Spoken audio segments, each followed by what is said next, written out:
Hero Club presents Los Ingobernables de Tokusatsu. Hello and welcome to an all-new episode of Los Ingobernables de Tokusatsu. I believe we're on episode 35 finally, which is a shock since normally most of the podcasts I've ever been on never make it past 30. Anyways, I'm your host, Wheelchair21, and joining me tonight is SoundOut12.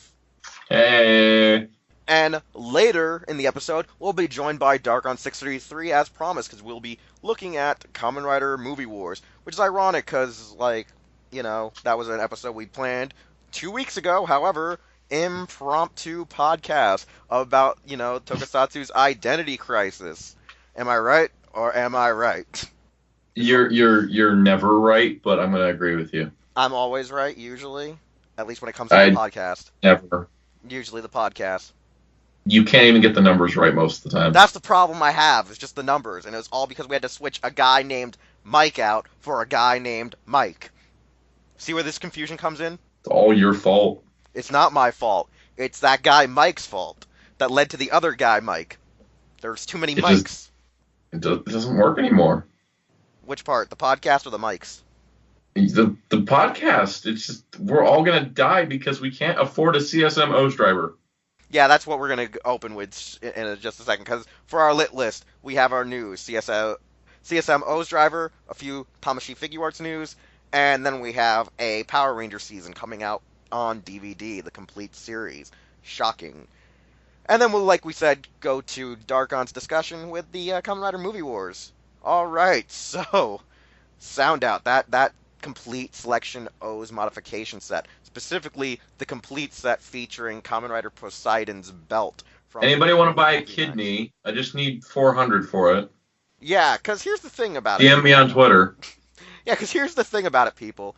This O set doesn't just have the main O's medals that you can get from the deluxe line. It has the unused combos. It has the movie combos. It has the Super Tato Ba combos. It has the Legendary Rider combos. It has the Televikun magazine medals. And it has different versions of your original, Taka, Kujaku, Kondol medals to recreate the final battle, as well as a broken Taka medal. In addition, it also It has a cracked one, too. Yeah, that's what I was talking about, the broken Taka medal. Also features 4 BMGs. There's a cracked one and a broken one. Oh yeah, the cracked one and the actual full-on broken one. That's right. I confused that. My bad. But there's also 4 BMGs and new recorded sounds for the fusions that were never actually used, but were still in the scanner. So, yeah, Akira Kushida's back. Got Edgy and Ankh in this thing. We're gonna have a hell of a time, and it's what was the full price again? 38,000 yen.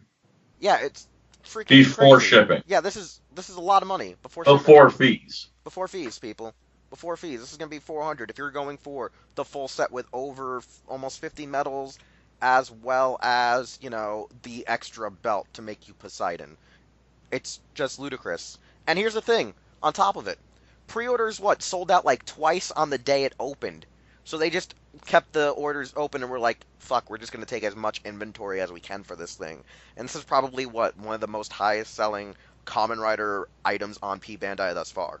So, yeah, it's one of the most successful things ever. And I'm so happy that Bandai just went nuts and said, yep, throw everything into one box.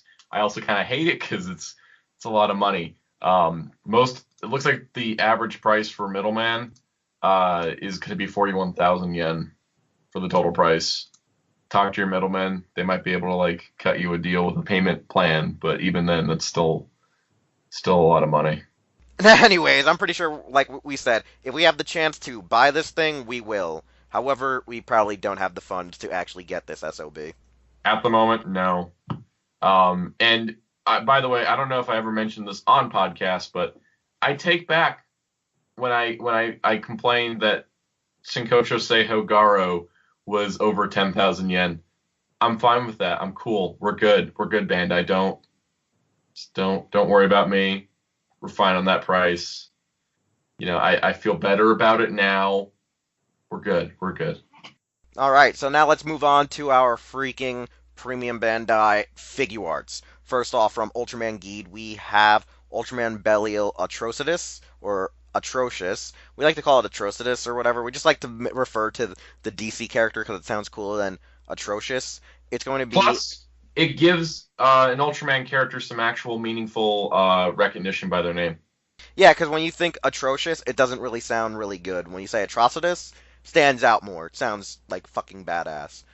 It is 6,400, 6,480 yen, and it's coming out in June 2018.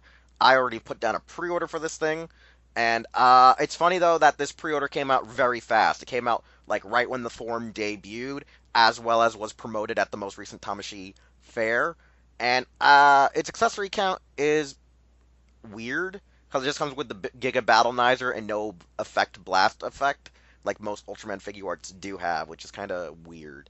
Next up, we have the S.H.Figuarts machine builder and part set. This pissed off people, like straight Called off. it. I knew his Yeah, weapon would be included yeah, with the bike. yeah. That they put the drill crusher in both its versions, as well as regular build phone with the bike, and made it a web shop exclusive for 5,400 yen. Just Releasing remember, in we're June. getting a $25 build figure art in February, so stop complaining so much. Oh, I'm not really complaining about that. It's just that it's for being so cheap to like you're not getting any accessories, you're not getting nothing. You're gonna have to go get a web shop bike, which is kind of funny because I think it's because they realized that most of the retail bikes haven't sold that well because they just haven't. I think they kind of learned their lesson. Even though I feel like if you sold the bike around the same time as the rider, it might do a little bit better, but afterwards it's never that good. Whereas then they made this one that kind of pissed off a lot of fans, but I kind of thought they would, making Figuarts Kamen Rider Cross Z a web shop exclusive for 5,400 yen, and it's also coming out in June 2018. And Okay, it I'm pretty much so has a mad shit ton of about parts. Crossy being exclusive. Yeah, You know I why? know, because he's the most developed character on the fucking show. That's not the problem. The problem is that beyond Build, Rabbit Tank, and Night Rogue, everything for Build's line is exclusive. Stark is exclusive, Bike is exclusive, Crossy is exclusive. We are already beyond. We are faster than usual. We have more exclusive figure arts than retail figure arts. This was a problem with X8 as well, Yeah, X8 where seemed to have that problem shortly after the first three riders. there was. I don't think anything for X8 beyond the first three riders was retail. No, no, there wasn't anything after the first three that I No, could they think just did of. the first three riders and then the rest was exclusive. This they did, you know, Build and Night Rogue and said, yep, everything else is going to be exclusive. It's really frustrating because I cannot collect a figure arts line when everything is exclusive and they're coming out like every single month.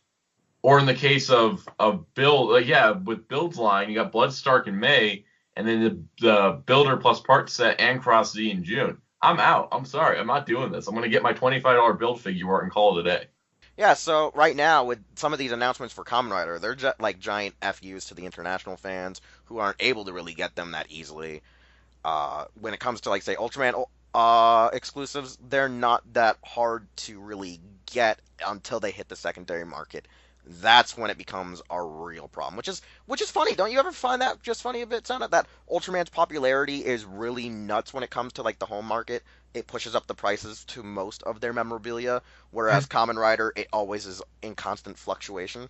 At the end of the day, let's just be glad that we still have retail Rider and Ultraman figure arts because Garo figure arts have had one retail release. Yeah, and the original release of it sucked real bad, unfortunately, The original because Garo figure they art was released the it. only Yeah, retail Garo figure art to exist. yeah, and, and Period. and it failed because they released it at a really inopportune time. Yep. But everything since every retail every figure art since has been exclusive. And then they had the Makai Kato line, which started out as being mostly retail, and eventually went to be exclusive only. All right, and then for our final piece of news, which I'm going to move us on since we need to make sure we hit our timestamp, even though we're a little over what we wanted to shoot for our news, as I'm checking it right now. We have Shout Factory announcing they will be releasing a Power Rangers RPM Complete Series DVD set, and it will be coming out on March 27, 2018, and it is for about $20. However, if you go to Shout's website right now, it's only about $17. and it will have the complete, what is it, like almost 40 episode series, or was RPM 32 32? episodes. Okay, I thought it was one of the last 40 episode series, but it's a 32 episode. That was like, God, last 40 episode series was like Dino Thunder. But yeah, no, Yeah. our RPM's coming out on DVD, which I think, what is it? This is the last set they needed to release, or is there This other is the sets? last set that Shout Factory can release. So now they've gone through the entire collection of the archives. Right, and it goes in turn with the fact that they don't have the rights to Samurai Onward to release individually. Yeah, because it's the deal with Lionsgate, and my issue, and I've said this in my Doyle's DVDs, which I'm pretty sure you've not watched, but nor has our audience. In my Doyle's DVDs, my biggest issue is that they release them in single volumes, then they just release the individual volume sets in a box as your season set, rather than making the box set that they sell you a little bit better by maybe, putting the episodes on single 2-disc sets. They're like, no, we'll still make you have to buy a single set for $30, but inside you'll have all 5 discs, and it's just the individual releases they expected you to buy at retail. And I don't basically like the way the Power Rangers DVDs have worked out is that it started with it started with the mega, like the individual, like 3 or 4 seasons in a set, mega sets. Then they did the helmet, but they announced the helmet before the mega sets came out, I think. But then they did the helmet with everything in it, and then they started doing the piecemeal individual volumes for every single season, and it lets people pick and choose seasons they don't want the whole thing. Exactly, because I think the only season I actually own on DVD since they did this is Zeo. I think Zeo is the only season I own, even though I mostly still use my Netflix to just binge through the specific episodes. I have a helmet with all 20 seasons in it, and I still use Netflix because it's way easier to just pull it up. Yeah, I think it's more about that accessibility. But if they ever leave Netflix, I got my hard copies.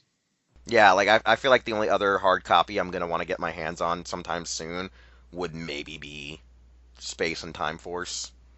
But nevertheless, we're getting RPM, and we're going to move on to our goddamn discussion with Darkon. Alright, and now we're to our discussion for this week's episode is the long-awaited freaking Kamen Rider Movie War discussion featuring yours truly, SoundOut12, and Darkon633, who we told you would be back for this episode. So Darkon, tell everyone what you've been doing in this time. And?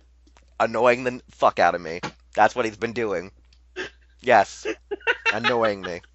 And he's a wizard. I'm a wizard. You're going to hear that a lot tonight, guys. Movie Wars. I'm also a beasto because I'm ordering Beast Figuarts now. Wait, a beast or a bitch? All the Beast Figuart stuff for like less than 3,000 yen, so. Wait, there's one simple way to figure out if you're a beast or a bitch. Alexa, is SoundOut a bitch? Alexa, go on mute. Damn it. He had to ruin it this time. I was going to finally do it for the podcast, but no. No. Anyways, before this goes into I'm a wizard. Okay, well, this tangent's going to be fucked already. Just telling you all, people. It's not going to be controlled, unlike last week where we were able to be... We're just not going to edit anything anymore, okay? I still got to edit, but, like, I'm pretty sure a lot of these bloopers are going to be kept in this time around, unlike all the other times, which they're not usually kept.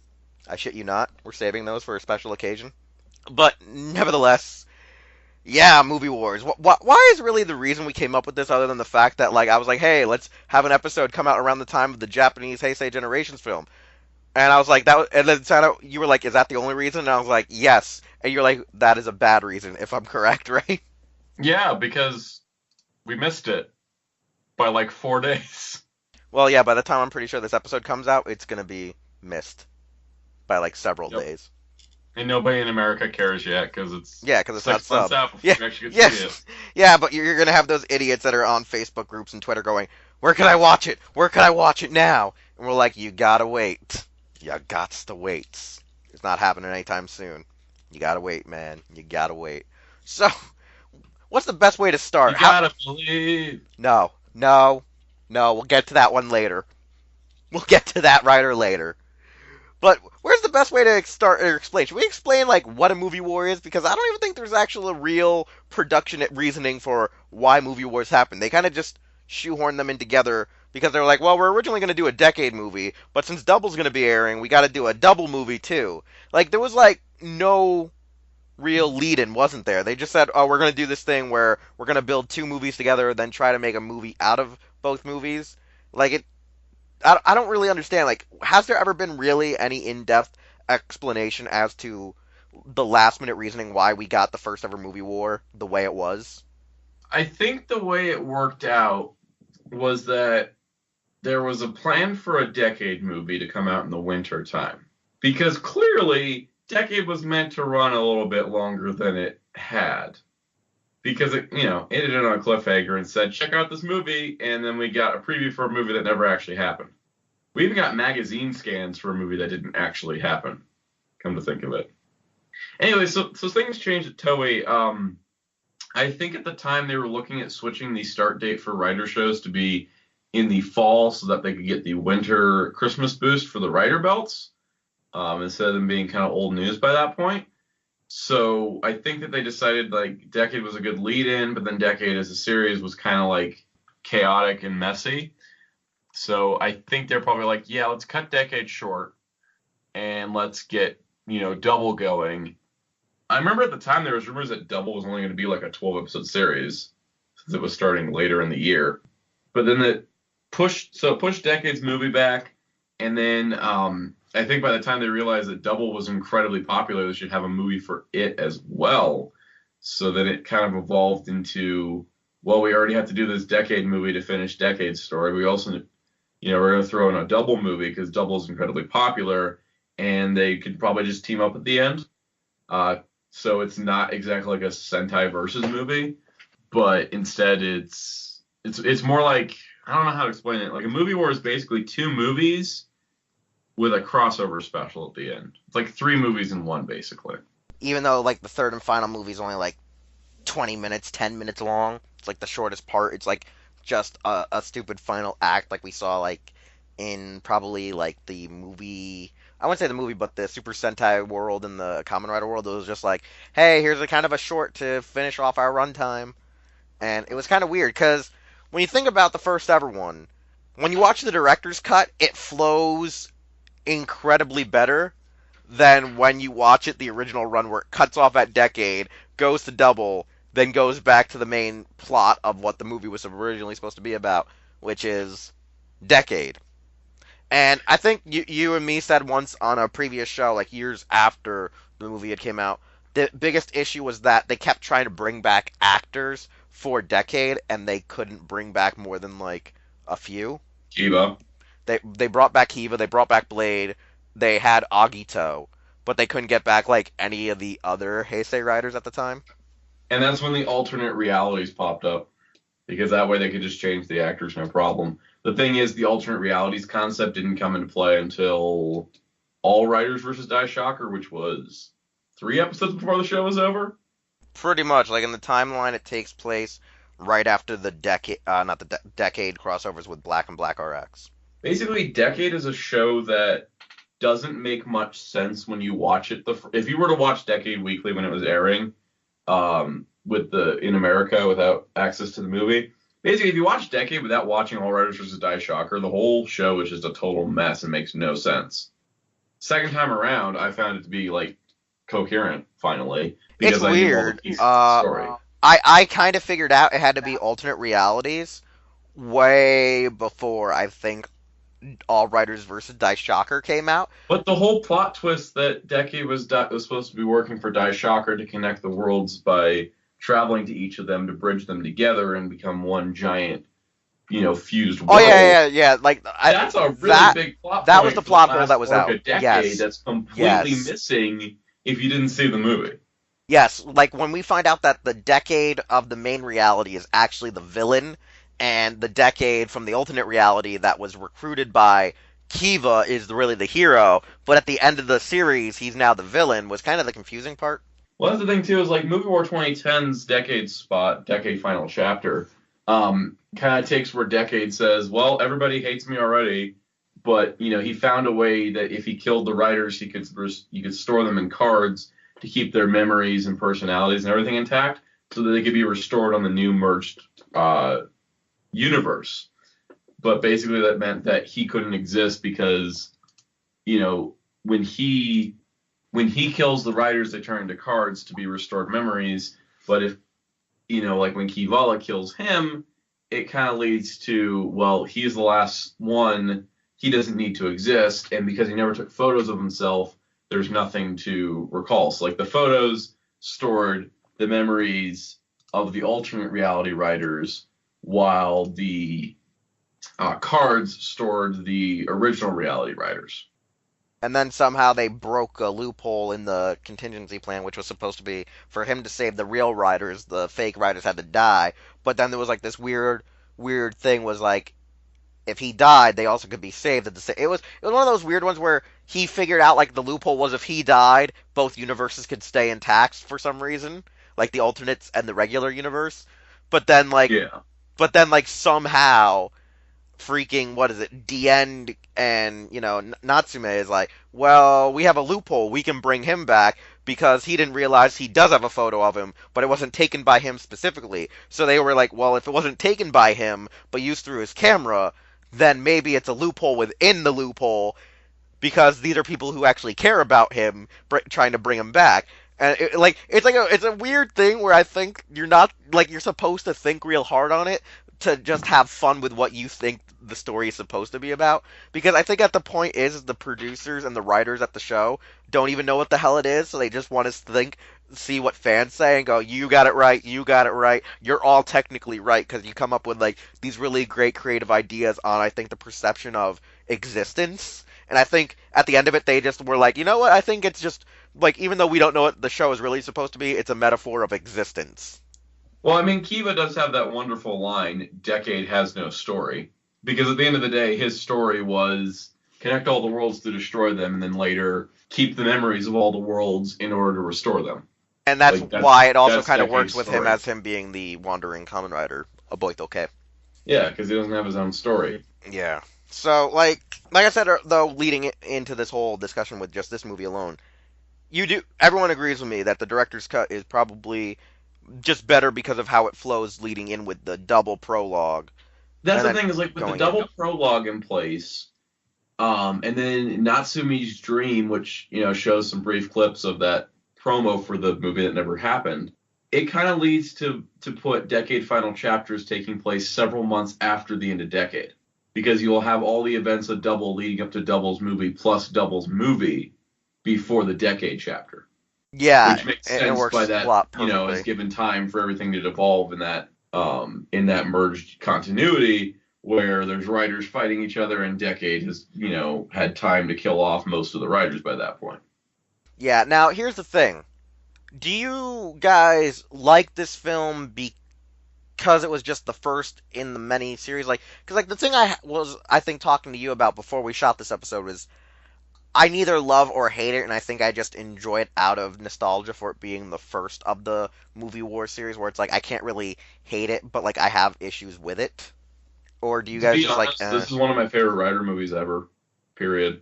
Because it was experimental for its time, right? Oh yeah, it's more of the experimental for like nowadays. Because like when you look at it, how they made the movie, they just made All Riders vs. Die Shocker was risky because it made Decade to be the villain. But in this movie, it just had our main hero of Decade that we've been following for the whole series. He's out slaughtering riders, and he is just doing it brutally. Like later on, we find out that it was to save them, but at the time, he chases Skyrider. Like, first of all, I love seeing Skyrider in CGI flying because that was pretty cool, just to have Skyrider kind of get more spotlight. But he is just like chasing Skyrider down with all the cards lining up for the final attack ride. And then later using like the clock up powers against Kabuto, forcing Blade into his final form ride form to kill Ryuki. Like, he does some really brutal stuff that you will not see again, especially from a main rider. Like, it's kind of nuts, basically, that, you don't see very much in Kamen Rider where the main rider goes and tries to and successfully kills all of his allies. Like, I think one of the most violent things I've seen recently for a main rider was when Owen Perard tried to escape from Emu, and like as he's teleporting away, and we just pulls him back, like, nah, you're not escaping, and then just starts brutally just kicking the shit out of him. Like that was But like even the that, closest thing. but yeah, it's like the closest thing. But even then, it's like that is just tame compared to forces a rider to become a giant sword to kill another rider. No, that's just savage. That's just pure savage. Because like at that point, I think they were like And finally trying you to know, build up destroying. Decade as a Deus Ex Machina, but he's never done crazy shit like that ever again to defeat villains.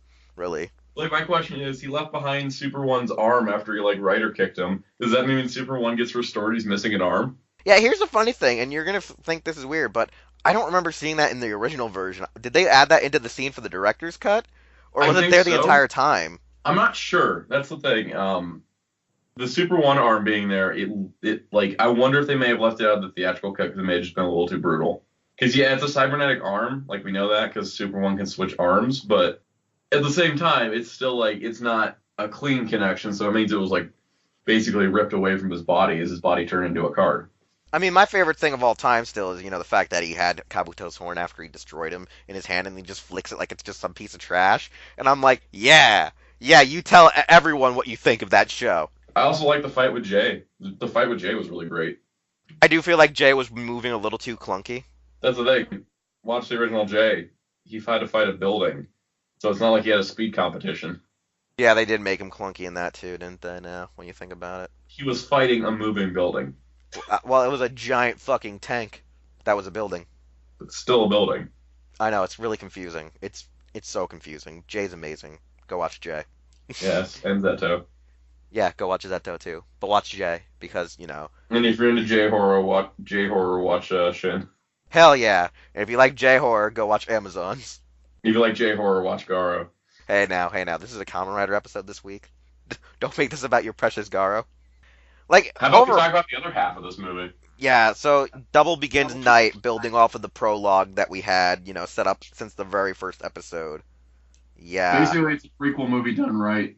Yeah, it was pretty cool. I do like the fact that, I mean, it doesn't matter to us because by the time we got this, we already seen it. But the fact that the Fang memory was actually a really important thing, and it shows up this early in the timeline. Nobody knows what it is actually until later on.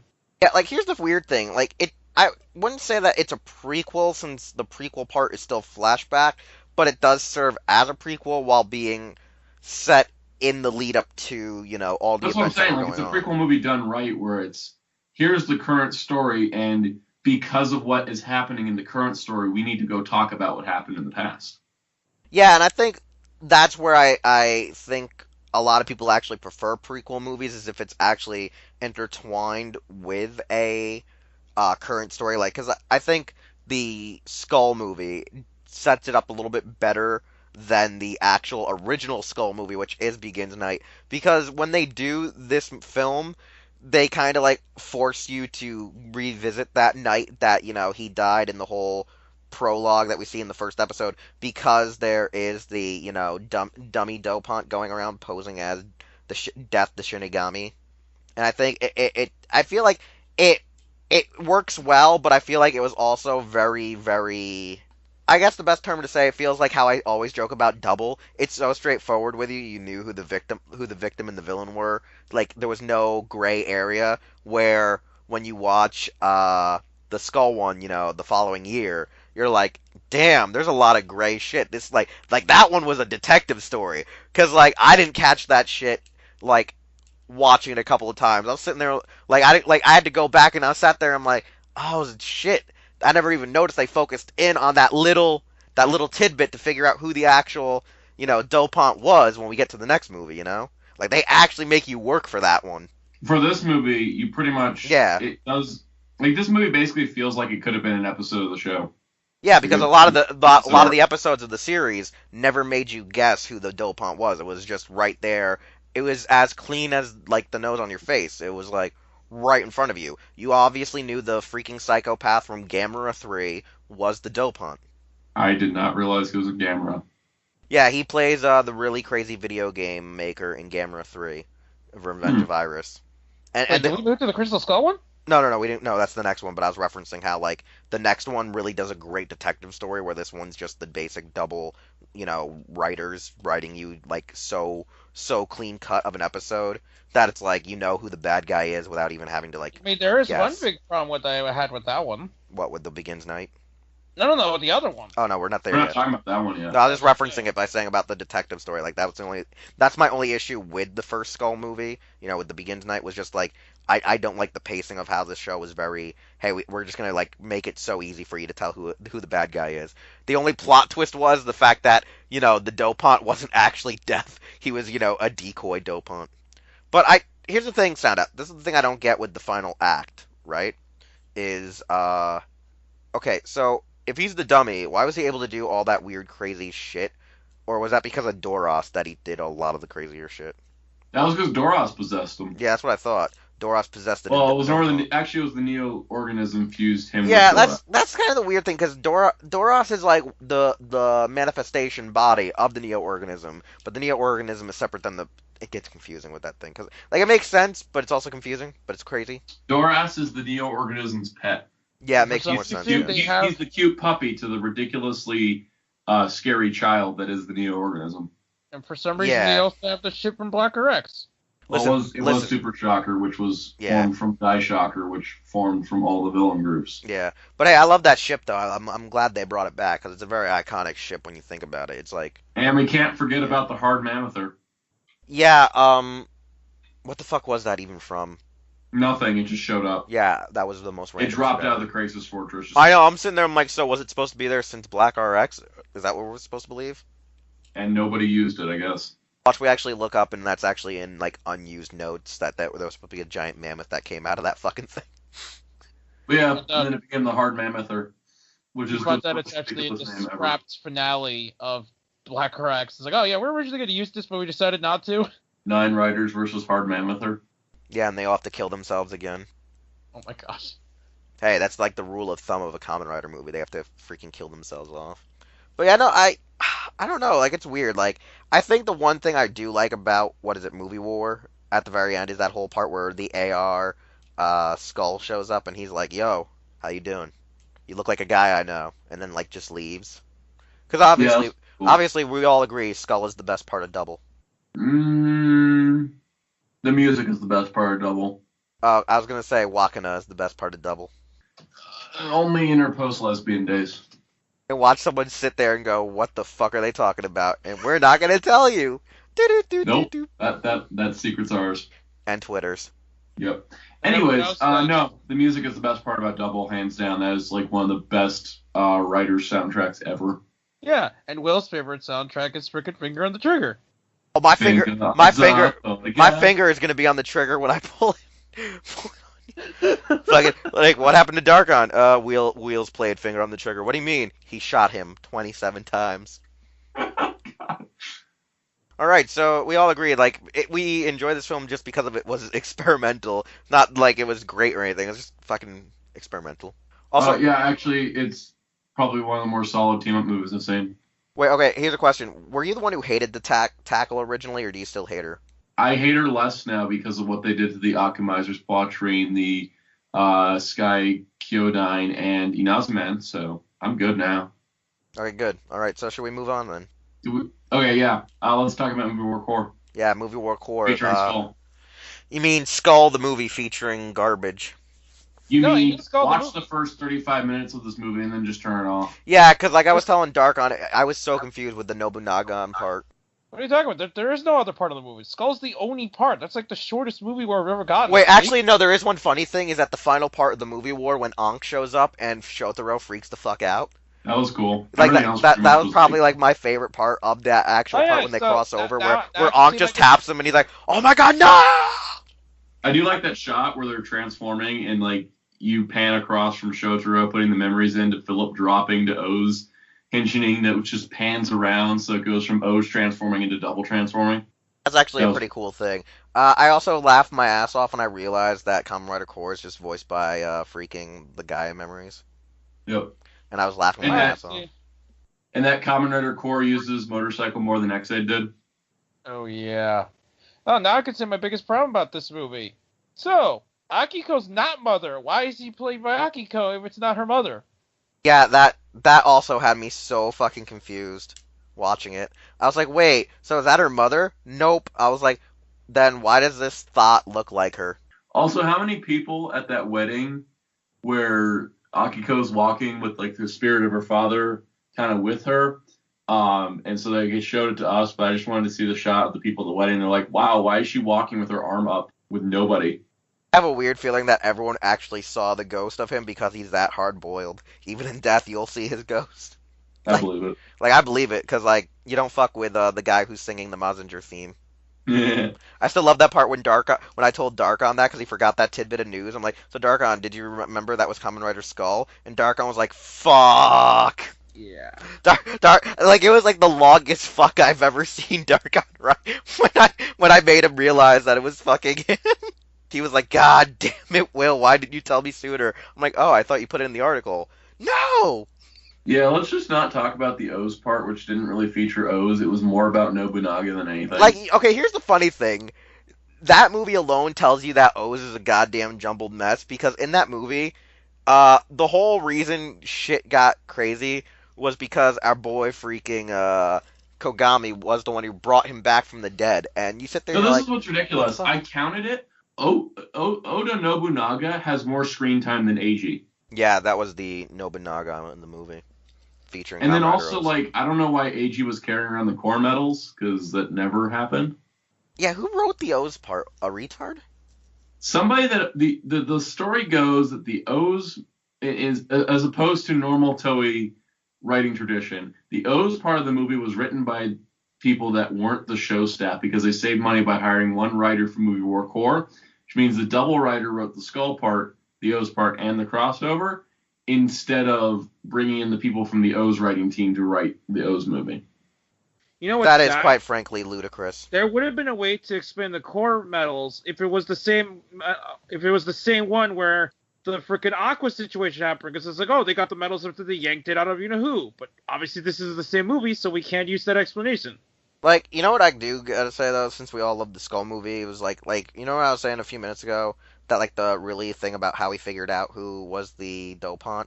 Like, that shit shocked me, because I never paid that close attention, even though, like, they were zooming in. I just thought it was, like, him signing something, and I never realized it was him actually signing the letter, like the number 1. So I didn't realize, like, that was the clue right there. So when I was, like, looking at the montage, I was like, oh shit. Of all people, it's his goddamn partner. It was the true hard-boiled detective story. I know, like, I was like, damn! That one was, like, the one that caught me for a rope-a-dopa. I was like, holy shit. Can we move on to Megamax? Oh, you mean the best movie? Because, you know, Skull was the only saving grace? Yeah, let's talk about Megamax since, like, everything is good. Oh, yeah, since it was the first of the movie wars to, like, be amazing. And it's also the first of the movie wars to kind of, like, take all the double post-decade writers and put them in the movie, which is just a thing that they do forever and ever. Hey, we can't be pissed because they actually had the actors, like, show up on screen and, like, they started to do in the following films.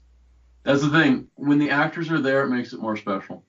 Yeah, and it also makes a lot of women wet. Anyways, the point is, Megamax works as well because it's also a 40th anniversary movie that does a better job of paying tribute to writers' 40th anniversary than Let's Go Kamen Rider did. We don't talk about that fucking film. But basically, while O's has his own story and Fourze has his own story, they have an interlude bit with the seven legendary writers, an interlude bit with the double writers, and then, you know, so you have an ongoing narrative with Foundation X being the villains while they encounter the 7 legendary writers, the double writers, and then they're involved with what happens in O's and what happens in the Fourze part, so that it all just kind of culminates and comes together. It's really satisfying because instead of just having 2 completely separate stories that suddenly converge, like with Movie War 2010 or Movie War Core, this is actually the same villain, roughly the same villain, carried throughout the 2 independent stories. Which gives it all reason for everybody to come together. Yeah. And so it's totally satisfying because that whole movie's building up to this big showdown. Yeah, because how they book it is, you have the 7 writers do the intro where they're fighting Foundation X, and Foundation X Which, gets by the away. way, the meteorite goes past Forze's space station first, so it already ties in Fourze before his story happens. Yeah, so the meteor shows up, they fight them, then it goes to the O's movie, and in the O's movie, you know, it doesn't really tie in too much until they get attacked at the end of the O's movie, where Yeah, they get attacked at the end, and the medals, and some of the yeah, medals and get some of the stolen. medals get stolen. Because what happens is with Poseidon showing up and Aqua and stuff, it was like also a homage to Kamen Rider because Aqua's supposed to be, instead of wind, he's a water rider. Plus, it helped ignite O's as being a force that can be used because, it got his medals back, basically. Yeah, because future Kogami fucked up and recreated the medals somehow. Yep. And it worked out perfectly well because, even future Ankh shows up and is like, oh yeah, you guys kind of recreate me, but not now. And, like, I love the part, though, the plot twist where, like, Eiji's actually smart enough to figure it out because he's like, well, if I have the broken metal, how is Ankh here? And then, like, Ankh never tells him, but he kind of pieces it all together himself. And I'm like, wow, the idiot who only cares about underwear figured this out himself, too. Shocking. And one thing I like about the O's part is the fact that, freaking, what is her name? Sonosaka actually had action in the film, which was astonishing. Like, she fought. She I was did like, more than the what? Birthriders did. I know! She was around, like, just kicking shit, and I'm like, yeah, that's because Koichi Sakamoto directed this, didn't he? And I'm like, because I see legs. Legs are everywhere. Legs! So I do Yeah. find it funny. Like that time he did Girls in Trouble, aka Legs in Trouble. So I do find it funny though. It's like, oh, one day we're gonna save Ankh. Goes to 2017, 2018. Oh, hey Ankh. Yeah, so does that mean they brought him back? Does that mean they brought him back for Heisei Generations already? Shit! Speaking of things that are years later, we'll talk about that when we get to Ultimatum. So, one thing I gotta say is, I like the part where, they do come, they steal the medals, then there's the whole part where Double's tracking them down, so they get to use the Joker suit again, but fucking he fucks up, lets the meteor break out, which then creates Nadeshiko. Nadeshiko just falls from the sky. It ends up at Forze's place, while they're talking about the urban legend of the legendary riders, because Goth Chick supposedly knows everything about the riders before anyone else in this crew does. What? She's part of our fandom. We can't ignore her. Yeah, she's part of our fandom. I know. We don't ignore her. Accept her. Acknowledge her. Cherish her. Yada yada yada. So, She'll write a book about us someday. oh god, it's gonna be. Unlike a It's gonna certain be son who darkness and. betrayed everyone to Happy Smile, but that's a different story. He betrayed us. What? Oh, you actually. Her, Mean... I'm talking about her. Oh, you mean the cult? Oh, yeah, the cultist. Oh yeah, I'm not gonna lie to you, Darkon. I legitimately thought Smile Insurance Agency. I'm gonna have to slap you about that one. What? I legitimately thought it was an Orb reference, a Geed reference. I was like, oh, this is a Geed reference, isn't it? I'm like, oh no, it's the cult reference. But yeah, no, what's weird? I really do love the Forze movie with whole Nadeshiko and him falling in love with the slime thing, even though he had a hot-ass cheerleader that was really ready to pounce on him. But it was interesting, it was weird. I think it's unique. Because, like, I forget, how does he meet O's? Does O's just, like, just trot along and he's like, oh, hey, what's up? Well, he met O's already because Forze literally dropped into O's movie. Oh, yeah. And, yeah, like how, just like how O's, kind of just magically appears for the Double movie. So, like, when they bump into each other, like, hey, I know you. You're that, dude. Yeah, I'm that dude. Yeah, and then also to that extent, when,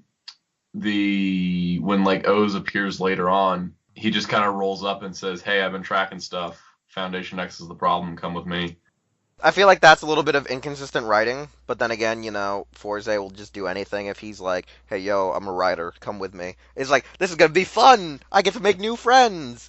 Violent Emotion Decade shows up. Hey, come with me. Oh, yeah, new friend.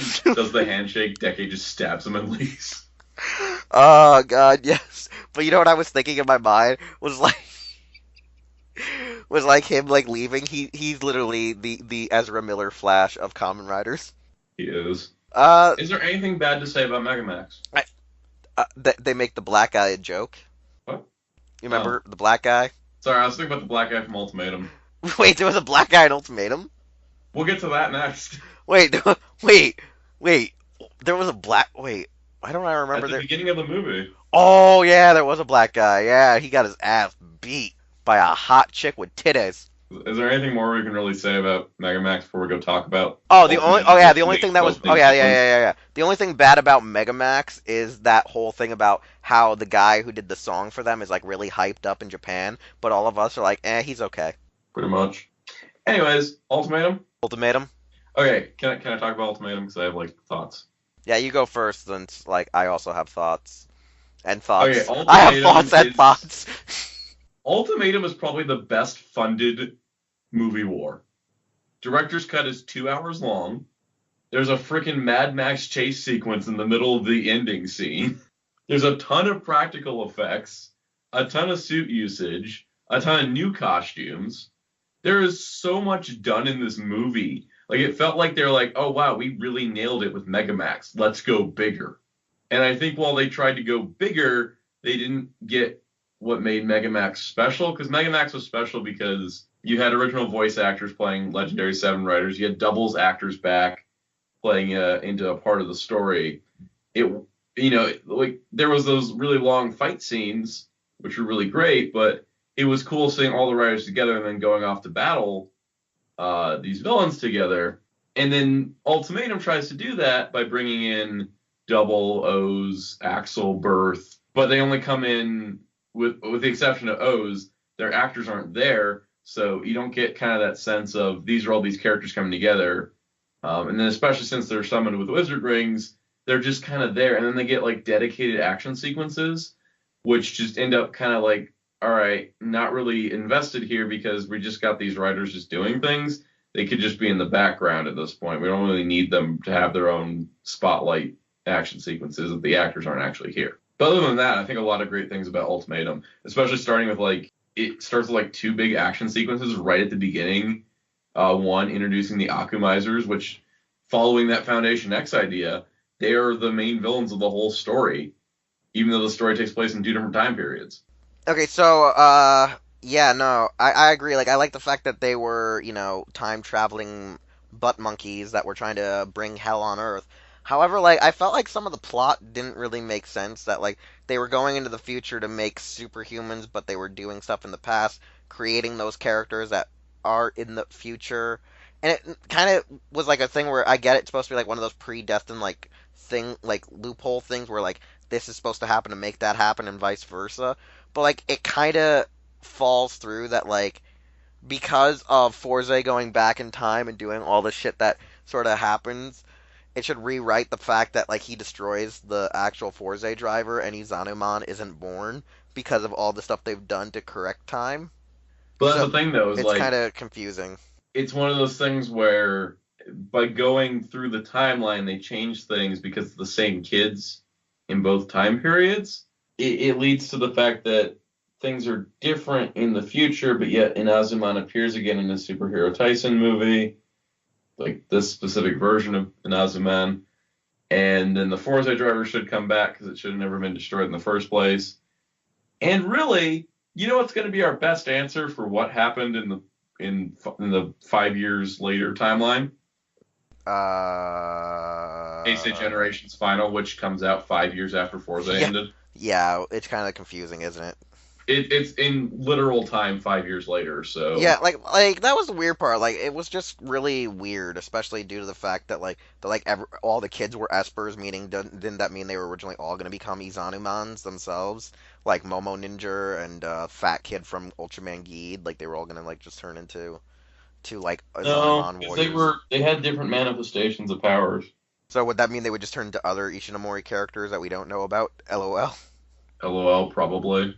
Because, like, the joke is, since they also have similar traits to them, but not actually were them, that it could probably happen, One thing I gotta say I did like you said, was, like, a lot of the, like, practical fights and scenery and choice of, like, location. There was a lot of great sets, too. Yeah, like, the sets went all out, but I think the biggest problem I had with this film was, like, for some reason, I didn't really like the Forza, part, but then again, I think it was because I didn't understand like where these psychics had to have anything involved, like their Esper powers, until like you realize they're the kids being held captive in the past. But like it kind of still doesn't make sense because of the 5 year gap. Like those kids and actors. It was explained that like they got their powers because of this event, yeah, from them. So it was like it was kind of like established, but it wasn't. It was one of those things where you had to figure it out, I guess, before it happened. Yeah, you kind of had to piece it together, and it was part of the mystery. But yeah, like the director's cut being 2 hours long is kind of like crazy because like Rider movies are never really that long. But when you realize, like, they spent a lot of money on this movie, and I know the box office sales weren't as good as Megamax, and I know that, like, critical reception wasn't as strong because there was a lot going on. It almost felt like at times there was too much going on. Like, was one of the reasons it wasn't doing good was because Forza was kind of a divisive series even in Japan, and Wizard wasn't doing exceptionally No, that it was well. Wizard that was the Divisive series at the time. Yeah, Forza was fine. because I wasn't sure because they were both kind of divisive depending on who you talk to. I think also people did not like. There was enough people that knew the Akamizer 3 that they were kind of mad. I think there was like this whole like thing, like the Japanese fandom was like boycotting the movie because the Akamizers were trying to be villains. Yeah, I did hear that there was like a little bit of a otaku boycott or controversy. There was because like people did not like the fact that, and this was after the Forza Summer movie took the Space Iron Man Kyodyne and made them into villains. Like they changed their names, but they made villains out of them too. Like I did like the suits for the Akamizers. Like they kind of looked interesting as villains. But it's just it was weird. it felt like this is the weird part. Like it's just like with when they made Skydyne and Grounddyne as being villainous versions of Skyzil and Groundzil. It's like yes, they actually have really cool suit designs, and I love the Skydyne and Grounddyne figure arts. But the thing is that it's still like here we took a classic like hero team and made them villains. And it's like, well, okay, so you had the original Akamizer 3 series in the 70s or whatever, right? And then it's funny, they're actually a toku I often forget about, like the guys from the Forza movie. Yeah, that's the thing, is like they're forgotten characters. So it's like you're bringing them out into the spotlight for the first time in decades. Like they haven't been seen in so long, and you bring them out into the spotlight, and what are they? Generic movie villain fodder. Like it didn't have to be the Akamizers. It didn't have to be the Kyodyne. It didn't have to be classic heroes that some people may remember and have fond memories of brought back to be villains. Like the new Poitrine was like weird, but sure, okay, that's still keeping her as a hero. Inazuma was still a hero, even though it was completely different. Yeah, I for some reason I love the new Inazuma suit, but I hated the character. Like I just hated the character was really bad, but in the end, it's still it made him from being a hero to a hero. It's not villain to or hero to villain. Or in the case of Black Knight from the Force Summer movie, he was the villain of Kyodyne who became the hero of the Force movie. They flipped the roles there, and I think that for the summer movie for Forza, it was fine because there was the whole like twist that Grounddyne and Skydyne were evil. So there was that twist in the story. So it kind of attributed to that, and they did change the names of the characters at the very least and gave them different designs, even though they're inspired. I think with the Akamizers, they were way too close to the original versions and just were nothing like them. And that, I think, stung people a lot harder. And it was kind of like the second time it had been done. Yeah, because they were through that whole era of, we gotta do a weird celebration of all Ishinomori properties, and it was, like, ludicrous. It was just like Toei, in general, was celebrating, like, an anniversary of their production. And they were like, we gotta you know what the funniest thing was? I remember when the news was being announced back in the day when we were, like, just regularly blogging it, like, casually. And I think one of us made the joke saying, I hope Zubat gets made, not having seen any of these productions at the time when they were, like, doing all these announcements. I'm kind of glad now that they did not bring Zubat. Like, I think the only time we saw Zubat was, what was it, he made a cameo appearance in All Riders Let's Go. Let's Go Kamen Rider had Zubat, Kikaider 01, and... Oh, who was the fourth one? I think it was Inazuma. It was Inazuma, yeah. Yeah. And then later that year they had the new Inazuma. Yeah, but that's what I was just wondering about. Like that was what I was thinking, Like, I remember we were making that joke, hoping Zubat would show up. So next movie, because this movie was kind of meh. I mean, for some reason... that's the thing, is, like, I appreciate a lot of what they did, and I love the opening scene for the Forza part with Meteor and Inga Blink fighting off random European crime lords. That was some great fight scenes. The chase through the city between New Inazuma. Okay, and actually, Heisei. that's one of the things I hated because I was like, why do we need fucking parkour? And the fact that they were doing the typical parkour backflip stunt shit, I was like, you're letting him get away. Stop, stop the. Yeah, no, that was like the crazy part. Is like that's something you've never seen in Rider. Oh no, it's not that. Yeah, that like it would have been unique if like they weren't doing the overextenuous like parkour flipping and they were just actually Part of it, naturally the doing it. director's cut added 6 minutes to that scene That's probably also why I didn't like it. That it felt too long watching the director's cut. because they filmed like a ton of stuff, and for the director's cut, that's why I think like the director's cut has a bunch of stuff that they originally cut out for pacing and timing, which is why the director's cut feels long, but they didn't want to let that footage go to waste. Cause like you agree with me like there's the part where he puts the door up in front of him and like he backflips off of it and does like this crazy parkour like flip and then backflip over the door and you're sitting there like he could have just went around the door. Yeah, but they wanted to try something different, and we've never seen anything like that before or since. But I think it did hurt the movie in some regard, just a little bit because of they did more Yeah. natural parkour than just actual extreme chasing parkour. Because I'm not gonna lie, if I was able to walk and do parkour, I wouldn't take a second chance to do an awesome backflip and then continue my pursuit of the guy. I'd still fucking chase the guy. Yeah, we also do have monsters that just wait for our heroes to make speeches and transform. So Yeah, I know. Toei logic. Toei logic. exactly. Yeah, no, I just think Ultimatum does deserve a lot of respect for its practical fight scenes because there was a ton of them. Oh no, it does And they were good. deserve respect for that, but I feel like there's a lot of pacing issues. But then again, like as you say, it's maybe also issues between the original version and the director's cut. Yeah, I mean the director's cut did add like 25 minutes of footage. All right, and now what are we Most of on? the director's cut only had like 10. And we're on our favorite one so far, or at least our most memed one. Are you a magician? No, I'm a Weezer. Wizard. Wizard. I'm not gonna lie. I hope to God I get to meet this motherfucker one day. Not just because I love Good Morning Call, but I just want to hear him say the most ludicrous wizard references in English. Speaking of English, we forgot to mention black guy that speaks English in Ultimatum. Listen, every black guy that's worked for Toei can speak English. Well, yeah, that's Didn't the guy from Lucky Clover from Fives also speak English? Yeah, but the guy from Lucky Clover actually has been in like 3 different freaking tokus. That's true. Like if I recall, like one of the black guys we've seen in other tokus was the cat Yummy or whatever it was. Now it's weird because I really love the wizard part of the movie. I wasn't really enticed by the Gaim part except by the ending when Wizard and him I love cross the over. setup for the Gaim part. I like this whole like, it's a it's a period piece, but we're using guns and modern stuff, and their clothing is a mix of like traditional like Sengoku period clothing, but also modern clothing. It was really weird. It was almost like they were trying to do a steampunk without having shit to make it steampunk feudal era. Yeah. Baron's role of the entire war was stupid. No, Dark God. Remember what I said when I saw it? I was like, they could have just fucking left him there, and everything would have been a lot better. They could have left Michi there too. No, we Actually, technically this is before he needed became- to. Yeah, we needed Michi, so crazier shit would happen. This is before he went super crazy, so that's the funny that's thing true, with yeah. Steve back then, which was They never used that blood orange lock suit. Exactly. Whereas Kaito is a giant cunt, so he could have stayed there.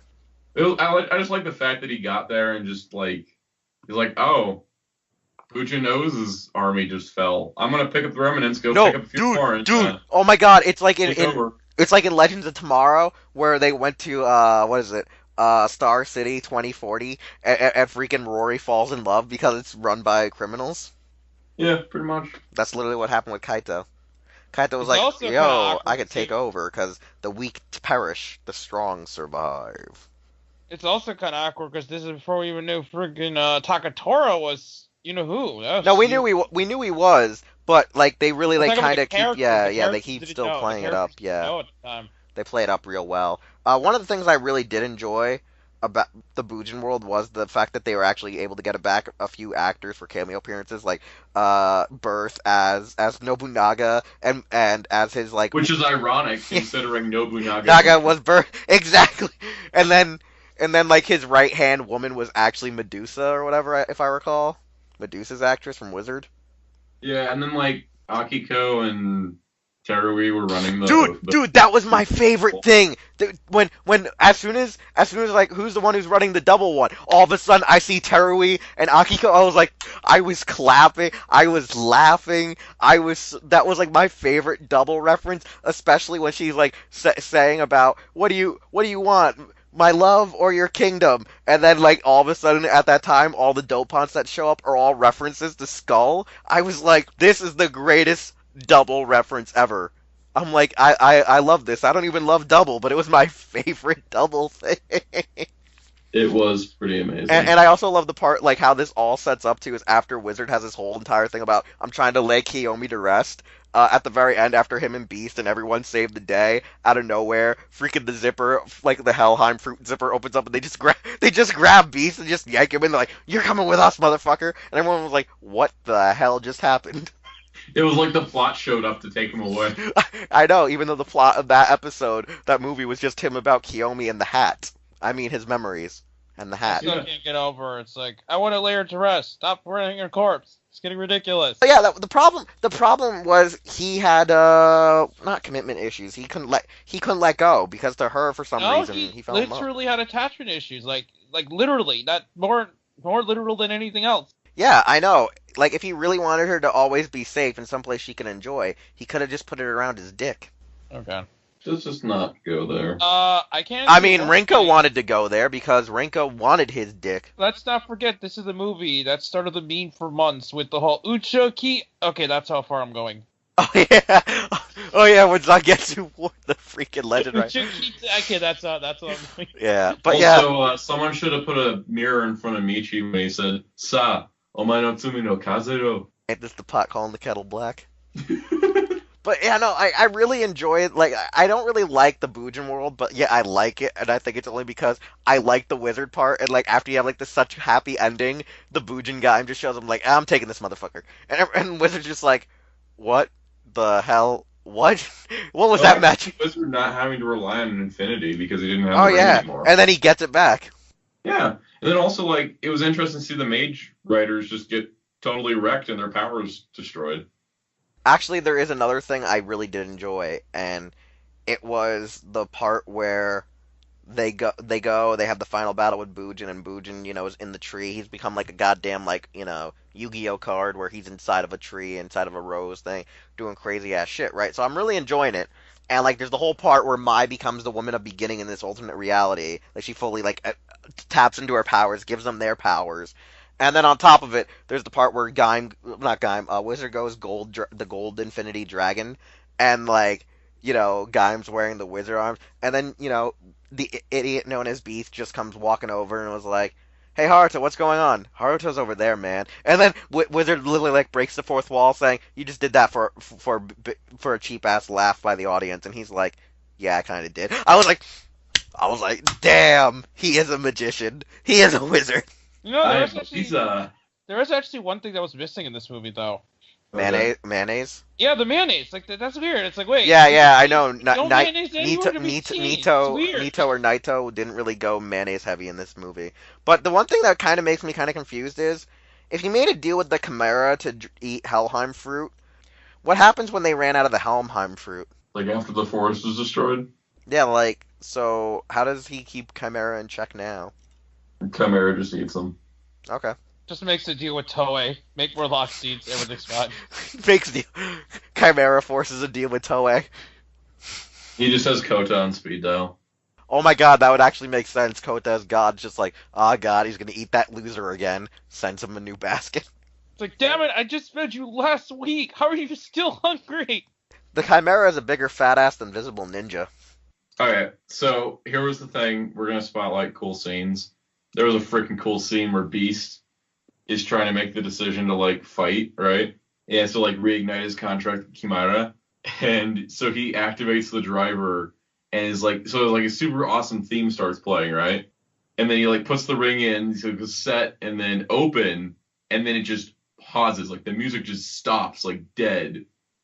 It goes into the thing where he makes the contract, and then it just picks back up instantly. And it's like, it's such a cool thing. It's like the way they pause the music right at the exact moment before that song, like before that track picks up, it just like, it paused the momentum, and then just brought it back up again without like losing any speed. It was wonderful. Yeah, I like that when he makes the contract. It's actually a really solid scene for him. I mean, my favorite scene though is the fact where they're going through memory lane and out of nowhere I realize it's the hat scene and then the hat shows up and I was just like, Hat. She's adorable even though she's a homunculus. She's adorable, Mucha guys. Time was evil, and that was all he was. No human Yeah. face to look at. All he was evil. I'm not gonna lie, I really thought the Bujin guy the entire time was gonna be like that Tsubasa motherfucker there. The guy who looks like goddamn Magic Yellow. Oh yeah. You know, it'd been really hilarious if we found out that Bujin Gaim was just literally the Gaim universe. I mean, sorry, the decayed universe of Gaim. We don't know that Wait. it isn't. Yeah. Oh my god, it is. Yo, Because exactly no, what plot decayed twist. stuff does. Plot twist. Bujin Gaim is actually Takatora in that universe. Because it makes sense how Bujin Gaim was pretty much equal to Zangetsu when they fought one another. It'd be You stupid. know what else I if just it's thought of? actually... Imagine if we found that it's all this time, it's that universe's DJ Sakura. Okay, so what did you think of Stand Up? The Wizard Summer movie, Magic Land. Magic Land is the wizard world and decade. That would be hilarious, actually. Even though That's funny. Decade was in the wizard ring world. That's funny, because people don't even know that movie existed for a long time. I mean, look at all the subtitles. Nobody subbed it for like a year and a half after the DVD came out. That's why when a lot of people finally did sub, it's like, ooh, we kind of forgot this existed. And then it finally happened, and I had like this wonderful experience of I watched this movie and nobody else did, and I just like love that movie. I have a weird thing where like I actually enjoyed the movie and I didn't expect to enjoy the movie because I remember Darkon was hating on it when he saw. Yeah, We need to do a live commentary of that stop movie. going for it, but Oh my god, we now. should because it's the movie that everyone forgets exists. It's not like the decade movie Also- that just never came to be, but also, it's the don't movie forget- no one remembers. Don't forget, it's also Okay. the movie that ruined Hiroyuki Watanabe's record of being the oldest rider ever. Not gonna lie, I think when they announced that news, I think I was salty for like an entire 3 weeks when I heard that shit. I was like, how dare you do this to my lord and savior? But Sorcerer was amazing. And Sorcerer just has a figure art, just like one of the villains from our next movie, Full Throttle. Oh yeah, we forgot about Figuarts Poseidon. Where's that, motherfuckers? Where's Yeah, Figure where's Arts Aqua? Poseidon? I remember as soon as that movie came out, me and Darko was like, Figuarts when? Still years later. It'd be so Figuarts funny. when? You We go got to- Super Tatabot with inaccurate claws. Like, if you go to a Tamashi event, if they display all the figures with their bikes and all that, you'll see two anomalies. One, Kamen Aqua, it's like, that's not a bike, that's a Wave Rider. And why does O's riding the running machine still? Where the hell is his bike? Alright, so let's go talk about Full Throttle, the second best movie war. Lupin! The third! Wait, wrong guy. Lupin! Wrong show. Lupin! No, I'm not doing it. Ranger! Shut the fuck. Get out of here, Duke-man. The power of Christ. I was gonna say, like, Lupin's henshin music is the best thing ever, and I Like, want to buy the toy just for that. I'm hoping that I wish Lupin Ranger, I wish Lupin the Third was made by TaJa or whatever, or if it is it? I don't know. But anyways, I wish it was just so like when the Lupin Rangers transform, you just hear Lupin. They'll probably do some homage to it. It's Toei. If they're not ripping off somebody's music, they're ripping off their own. Yeah, I know, like the J theme. It rips And off. Look, the J theme rips off a track from Black, but then the J theme itself gets ripped off twice. Once in Digimon and what else? And in Gaim. But all right, so let's talk about Full Throttle. That movie that is like literally the second best movie war. Yeah. Like, damn, this movie. Like I was so shocked because like this movie starts out with like it was some Dragon Ball Z shit. There's like this weird Ultron like entity, and he's like, "Yo, Kota, I'm here for your fruit, and I'm gonna fuck your ass up," and he does it. And he kills him. He makes his ass blow up over the city. Everyone's like, oh no, our hope is gone. But then Mai's like, no, I still have some powers, so... You know what? And then Bane shows up and attacks the city. Yeah. Sengoku Ryo and Bane. Oh, I can't unsee it now. You merely adopted this. I was born into it. You merely adopted science. I was born in the science. But yeah, no, I found that to be like a really good wrap-up. Like, I think, even though it wasn't the real him, it gave us a real conclusion to what we all wanted, was Takatora to smack his ass down, rather than how he actually was killed. Because, like, they were best friends. Like, to Takatora, that was his best friend. And his best friend betrayed him. and then he had to strike down his own best friend. And even then, for some reason, these clones that I forget what the thing was called, the bad guy, Mega Hex, like these weird clones, right? Had like the actual memories of the people that he based them off of. And then at the end, what was it? As he's dying, he's actually apologizing to Takatora, which was kind of weird. Like I found it to be just a little crazy, especially because the whole plot twist of when eventually Baron comes back in the final chapter. It's like, oh, I brought back the greatest villain. He's like, oh yeah, but I'd never let you do anything to my city. And I'm like sitting here like, this is why I hate Kaito. He still doesn't make sense. When did even in Kaito death. become Batman? Yeah, no, even in death, he still doesn't make sense. Like, I know a lot of people love Kaito, but I hate him. I hate him more than Michi. So yeah, Guy movie's great. Can we talk about Lupin? Why? You actually think the Drive movie's great? Because I know a lot of people say it's the worst part of the films, even though I enjoyed the fuck out of it. Because you know why? It helped enforce the shipping that Darkon was in denial of the entire series. Yep. Belt-san and Shinosuke. Whoa! I was talking about him and his wife. Belt-san, Shinosuke. Stop that, you. I mean, hey, they're always attached to the waist. Oh, you're evil. And then he got tired of him, so he broke up with him. But then got and brought him back. It's like, damn it! Didn't you learn we're taking a break? We were on a break. Oh, Jesus Christ. Anyways, but yeah, no. Oh yeah, wait. There's one thing before we actually go into the whole Lupin movie. Did anyone notice the part where like Mai tells Michi to shoot and gives him the power and confidence to believe in himself again to save her? In his weird thing of like remembering all the shit that he's done with her, one of his delusions was actually a part of the thing that gave him power. And I was like, man, that's some ironic shit right there. Oh wait, that time that like he found her heart cut out. No, I'm talking about the part where like the cherry blossoms that he thought he was gonna make out with her kind of memory made no fucking sense. But whatever. Yeah, that part. That part where and then he saves her, and then we have to wait because of the Lupin part. Okay, so here's the thing. I still haven't seen all the V cinemas where he comes back from the dead, but like it was like the craziest shit ever. Cause like he was a roid mute that took on the appearance of a guy, or the guy like I'm confused. Can you explain again? He copied a famous thief that was never caught. Who was posing as the original Lupin, correct? Right. So that's why that roid mute was like really zany and crazy. So and also was Kiriko at one point. Wait, what? Also disguised himself as Kiriko at one point. Oh yeah, that's right. He did do that, didn't he?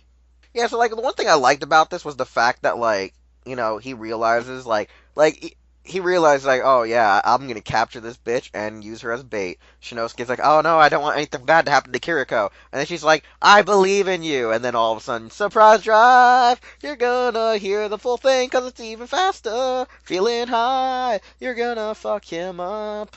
Lupin, Lupin, Lupin, Lupin. No, stop that. Why do you love Lupin? I don't know if it's just the suit design or the henshin music. Or the over-the-top theatrical character that kind of reminds me of Zero from Code Geass. It's just, I think it's a little bit of all of that, but I just really like that character, and I want a figure art, and if his gunner wasn't like 6,000 plus yen, I'd probably buy that too. I'm looking at my gunner, and it looks amazing. Lupin gunner? No, the better gunner. The reason... The Super Break gunner? No, the original one that came out. The one that tells me how to break my body. But it's already broken. Yeah, that's why it fits perfectly with me. Someone did that for you. Yeah, his name is God, and I'm gonna kill him. We can all agree. Buy me a Lupin gunner for Christmas. No. Be a Patreon stretch goal. Be a Patreon stretch goal. Get sound if you buy sound out of Lupin gunner, you'll get to be a guest on the podcast. Yeah.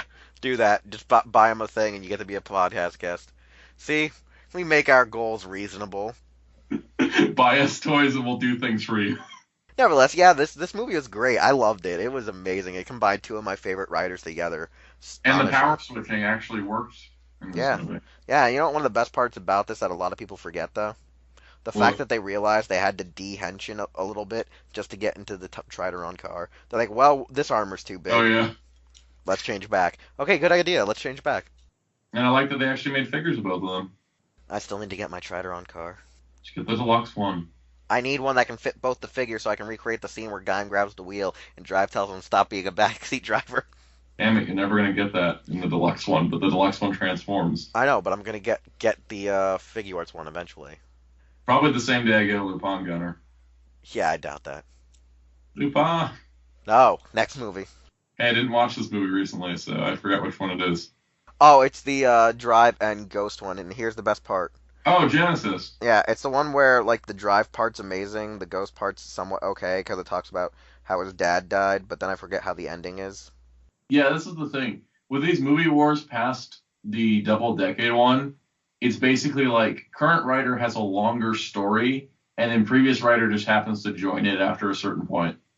There's kind of good storytelling at some point, but I feel like you need to make it more of an even pace between the two still. Like I did like how like they tried to build up this new dynamic of incorporating the writers into one straight story rather than branching it apart into multiple pieces. Because I mean it flows a lot better when you see X8 Ghost Heisei Generations. Because with the And that Drive, was just need to be one movie, basically. yeah, because the Drive and Ghost one is kind of weird because like they kind of do the weird issue that we've seen in some of the superhero Taisen ones, where they just start taking members of other casts or B casts, and they're just like throwing them around, almost like a Super Sentai Versus movie, where it's like, okay, the secondary riders, you're gonna go with the other secondary riders, and you're gonna go dig up a box. Main rider, you're gonna be with main rider. Female support, you're gonna be hanging out with the rest of the ghost support, and they're gonna wonder why are you such a cold bitch, and that's because you're Kiriko and no one fucks with you. Roughly, yeah. Like literally, that's literally what the whole thing is. So should we just jump to the one that we want to talk about, Heisei Generations, rather than Ghost and Yep, Drive? Heisei Generations Final. No, we're not there yet. we still gotta wait for that one. We're just at regular Heisei Generations, Dr. Wait, Pac-Man. he used the same title twice in a row? What? Yeah, Heisei Generations. Then there's Heisei Generations Final. It's like Superhero Taisen and Superhero Taisen Z. And then show Superhero Tyson. Yeah, see, they're not Superhero creative. Tyson GP, even though it doesn't feature any Sentai. Yeah, because they're not fucking creative. Okay, get it? Okay. Kamen Rider Tyson was like the best title. Don't say that around certain people; they'll get triggered. I hate how that movie has two endings. Like, just don't dick out. Just make a decision who wins the fight, and then just go with it. They'll just like be like, yeah, we just did both, so pick whichever team you like better. Yeah, that's not how you tell a story. That's how you cater to a snowflake audience. No, we all know who actually wins that round. It's unfortunately, Oh, obviously. well, unfortunately, it can't be the show because all the freaking Heisei riders are written to be like Gary Stews in a sense because they have all godly otherworldly powers that could fuck up the Showa riders. Unfortunately, with the only one who could pretty much be their ace in the hole is fucking like Amazon Shin or Black and Black. But here's the thing: So and the Jay. show riders would be willing to like brutally murder the Heisei riders if it was necessary. Yeah, you The got Heisei the riders point. would never Yeah. have the guts to They, do they, it. they don't have the balls to do it. I think there's only a few riders that are willing to do it, even only if it's like to the extreme. Like when Joker was gonna kill when Joker was gonna kill Superman, so Batman killed him. Or Yep. was it the other way around? I'm so confused, but No, whatever. more like Joker nuked a city, killed Lois Lane, who was pregnant with Superman's kid, so Superman just, introduced him to his fist. Oh yeah, no, it was Superman that killed him, not Batman, or the other way around. I thought it was Batman who did it. There was an alternate, Yeah. what was it? There was a dream sequence Batman had in the Injustice universe where he was like, oh, what if I had, like, killed the Joker instead? But nevertheless, I think this movie works just better because it flows well, right? Like we like this It movie. does. It's one story told, well, it's like one story with a prequel segment. So Darkon, what's your thoughts? Because you're either tuning out or falling asleep, aren't you? I don't know what to say. That's the problem. Oh well, that's weird because movie's still fresh. So what? You just haven't seen it in a while, so you just forgot? Yeah. Okay then. So sound out. You got any carry points for Heisei Generations Final, so we can start wrapping up the show since this is the last one we got? Let's see. What should we start talking about with Heisei Generations? Pretty much, I gotta say, with Heisei Generations, it's so weird because X8 has so many movies, and yet they all manage to remain canon at the end of the day, which is honestly pretty impressive. And this one doesn't like mess up continuity at all, and it's a really fun adventure. And I think the scene with the giant Pac-Man and was it X8 or Ghost has to get his powers back just by yelling dramatically, and X8 has to like use Ghost powers, and they just do a lot of like really great triumphant speeches and probably like the only good part of the score is that one scene, which has some great heroic music. And honestly, I'm pretty impressed with that whole sequence. Other than that, not a whole lot about this movie that I think was like too amazing. I did love the one scene where Brave was fighting and he transformed and he did that whole thing where he opens the doors as part of his like stock transformation sequence. And it was like in the middle of a tunnel, so he came through, like he did the whole thing of like flying up and going through the door, but without the backdrop, so it was like in motion, which I thought was pretty sweet. But that's pretty much it. Making the main villain Pac-Man was kind of weird, but I can dig it. I gotta say, what I liked about this film was the fact that in it, we had quite a few people come back. We had Shinosuke back. We had Wizard back. And even though Wizard had like the smallest part in the film compared to Drive, it still was pretty cool to see him back. The fact He was pretty important too to the movie. Oh yeah, because like I like how he just shows up and he's like, "Hey, I want to join you villains. I'm like a great savior of hope and shit." But then completely turns on them because he's Wizard, the Kamen Rider. So they were like, "Shit, why didn't we look into this guy's background? Because we're dumb evil villains." Here's the funny thing that I liked. I liked Hiroshi Tanahashi as a bad guy. I liked what's his face, Dr. Zaizen, because he was played by an actor who's been in Toho movies before. I was actually, like, looking back now that, it's Chihiro Yamamoto, the chicken geed, I was like, damn, you look older than you were in that film, whereas here you look like your actual age of being somewhere between ages 18 to 24, where, in that one, with the makeup they had her wearing, she looked like she was, like, 28 to 38. I couldn't tell how old she was. I just thought she was a short woman in her mid-30s. I feel like I recognize the other guy in their little trope of people that were bad guys, but I don't remember what he's from. Like, he does look familiar, but I just can't put my finger on it where he's from. I like the part where, Tanahashi actually fought Shinosuke, and supposedly from what I understand is the scene was completely shot barely with any stunt double when he, power bombs him onto the table and hit him with the sling blade. His actual like wrestling moves and shit in New Japan. So allegedly, like Shinosuke's actor took a lot of those hits, and it wasn't the stunt double, which is kind of astonishing. Allegedly. Yeah, that's what you do in the Showa era. Not what you do in like safe Toeiville anymore. Yeah, I know. Like Tanahashi was like, "Don't worry, man. I'm gonna make you look like you actually like really got hurt in this move." So because there's the part where you see Shinosuke put him into a dragon sleeper, and then he power bombs him right onto a desk, and I'm like, that was actually Shinosuke. They zoomed in. That was not a stunt double. That was him getting power bombed on a fucking desk. So that was actually pretty cool. I like the insert song that was sung. I like that fight song that they play. Like, I don't know what it was called, but it was a pretty cool song. With Kamen Rider girls in that J-pop group. Like, that's the problem is that like goes into my whole side topic of this is the problem with writer music nowadays is that it's just you can't remember it afterward. Yeah, it's like it works for the scene, but you can't really remember it, and you don't go looking for it because you don't find that there's much there for you to. Unlike Teppen Star, where they actually played it several times in the series, you don't really remember it. Like I said, after Gaim, writer music just kind of like peters off into nothingness. Yeah, it kind of feels like that. One thing I also do like about Heisei Generations Heisei Generations is actually the fact that like a lot of these movie wars are trying to get away with like really more solidifying that there is a ship that isn't really apparent in the show's run if it's not. Like some of the shows, like the ship is apparent, like Mai and Kota, Kiriko and Shinosuke, but with like Ghost, it was kind of like a platonic kind of thing because if you just thought they were just childhood friends that weren't gonna get together, but then they're like, oh no, in Ghost he's like, no, if Hikari dies, I die too, and I was like, you know what, Ghost, even though you were a shitty writer, I respect that you love this bitch of science. I like this chick. She's great. So yes, you protect her. Because one of the jokes, I think, Darko, wasn't there a joke that every time she showed up, you and me and Metal would make the quote from Pokemon X and Y as Clement jokes? Something about science. Oh yeah, I can stand her. Like we kept making that joke about her, saying she's gender Ben Clement. Yeah. I do have a few thoughts about this one, actually.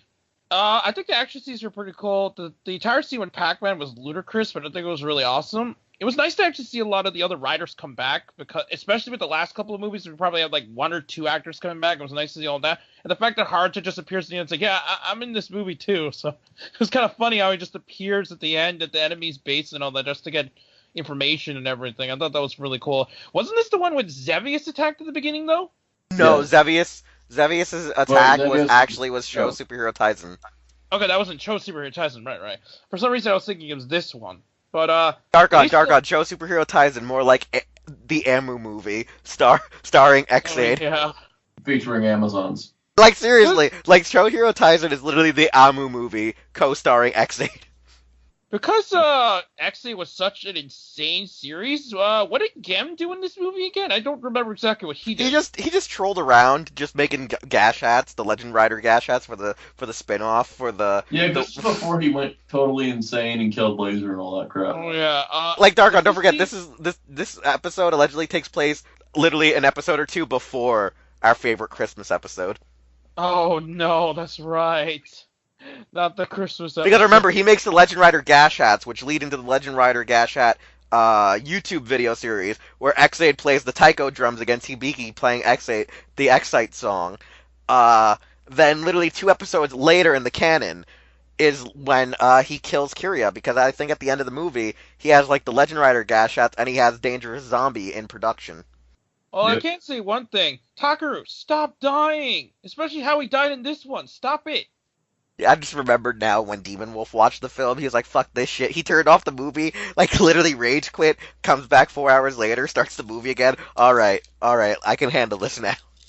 Takaru dies like 1 more time in the film, he's like, I fucking hate all of you. I hate all Here's of you. the thing. It's one thing to die in battle and everything. The battle was already done. He just collapses and dead. Like, that was so stupid. Yeah, he dies of like exhaustion and cardiac arrest, and you're just sitting there like, what happened? Why? Does this boy have asthma? But yeah, no, I think we all agree though. Like, what are your top 3 movie wars?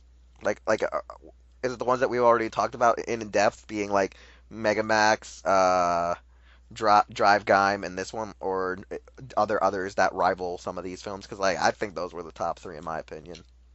My top 3 is easy. Number 1, Megamax. Number 2, Full Throttle. Number 3, 2010. Darkon, what were For would be me, your 3? 2010 was also number 3 just because it was the first one and all that. I really like Megamax, so I actually like that the most. The second one, might actually be the Pac-Man one, actually. I actually really like this one. I just wish I remember more shit about these movies. Yeah, no, like, it's funny, because, like, I feel like the consensus is we at least know which ones are the good ones, and we know which one's the bad one. O's. Core. What are you talking about? Core was the best one of all. Core doesn't, like, we just pretend that one doesn't exist. It's so bad. It's like, who are you? What are you? What? What? Nah. Pretty much. Pretty much. So, overall, like, I think the issue is, when it comes to consistency, is it because the writers that write the show have to work together, or is it the fact that if the show kind of doesn't do good, then the movie won't do good? Because I'm kind of confused by that, too. Who really knows? I don't know either, because, like, I know we were originally going to talk about, like, actual consistency, but we actually just did, like, a rundown of all the films and what we liked and what we didn't like. Which is what I wanted to do anyways. Oh, because when we were talking about consistency. Okay, but anyways, yeah. Who needs consistency? It doesn't exist in the Tobyverse. You know what? The sad point is that's a valid fact. Still better than the current Saban verse, just saying. There's not even quality checking. There's not even that. So yeah, so we can all wrap up this show now. I think we've all enjoyed talking about Movie Wars. We look forward to seeing the next one since, you know, Ichigo Kurosaki is back. Too bad Rurouni Kenshin isn't back yet, but then again, he's dealing with a lawsuit. Well, he isn't. I know. It's the production. it's the actual author of the manga series. He's fine. Yeah, Takaru Not Sato. confuse anyone. He's fine. He's fine. No, he's fine. It's just the guy who wrote the series. He's not fine. He's going to jail. He's going to fucking jail. So, anyways, to wrap up our show, the best thing to do now is Darkon, tell people how they can contact you and follow you and yada yada yada. Well, you can find me on DarkOut63 on Twitter, also on YouTube, Instagram, and I actually forgot to say I work articles on Hero Club, so check it there too. All right, sound out. That's a good question. No, I've completely lost my train of thought. What the fuck? Like, my brain just shut down. Okay, anyways, you can follow him as SoundOut12 on Twitter and YouTube and Instagram, I think? Maybe? No. Whatever. Who knows? Who knows? Anyways, I'm Wheelchair21. Who am I? Shut up! I'm Wheelchair21 on Twitter, Kanakawa. Facebook, YouTube. You can follow me at TaJa_Doyle on Instagram. Oh, right. I remember who I am. Oh, God. I'm a Weezer. Anyways, we'll see you all next time on Los Ingobernables de Tokusatsu. Hey, it's Wheelchair21, and thanks again for listening to an all-new episode of Los Ingobernables de Tokusatsu. If you want to hear more content or see more content from the Hero Club YouTube channel, we're going to need you to subscribe, like, comment with some feedback, and share this channel with a friend. We also would like you to check out our website, hero-club.com, and follow us on various social media outlets just by looking up Hero Club for Life, as well as the stores you see are where we shop. Anyways, thanks again, and we'll see you all next time.